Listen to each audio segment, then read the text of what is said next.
ఖైర్లాంజిలో ప్రియాంక హత్య తలుచుకుంటూ రాసినటువంటి పోయం సుకృతారాణి గారిది. స్వేచ్ఛా పతాక. నా పల్లె దేహమంతటా దారిద్ర్యపు చీకటి అలుముకోగా ఆ రాత్రి భయంకర మోసగాడి కత్తిలా మండిపోతోంది. నా పల్లె దేహమంతటా దారిద్ర్యపు చీకటి అలుముకోగా ఆ రాత్రి భయంకర మోసగాడి కత్తిగా మండిపోతోంది. ఆ రోజు ఆకాశం నీలంగా, తారలు తాజా ఆవు పాలలా మెరుస్తున్నాయి.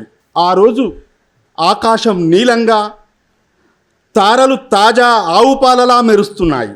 నా ఇంట్లో వెలుగును ఊడ్చేసిన ముంగిట్లో నా కాళ్ళు కట్టేసి నేల మీద పడి ఉన్నాను నగ్నంగా.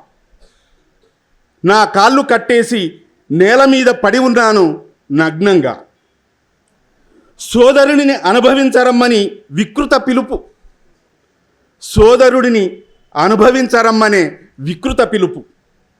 నా చెవిలో రాత్రి క్రతుదండకంలా మోగుతుండగా ఆధిపత్య ద్రవాలను తాగి మత్తెక్కిన పోకిరీలు నా యోనిలో గుంట తవ్వి ఒక కొవ్వెక్కిన దండాన్ని నిలబెట్టారు. నేను నొప్పితో గొంతెత్తి అరుస్తుంటే కులపిచ్చి తాండవం మొదలవుతుంది. అలసిన ఆటగాళ్ళ పురుషాంగాల నుండి స్రవించే ద్వేషపు ప్రవాహంలో నా శరీరాన్ని విసిరేశారు.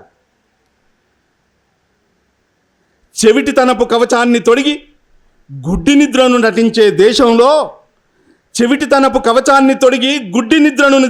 నటించే దేశంలో పాము కుబుసం విడిచినంత తీవ్రంగా నేను భూమిలోకి కుంగిపోయాను. నా యోనిలో నాటిన దండం పైన రక్తం రంగు పూసిన మన స్వేచ్ఛా పతాకం ఎగురుతోంది.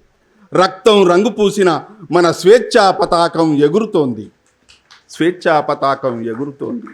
Thank you.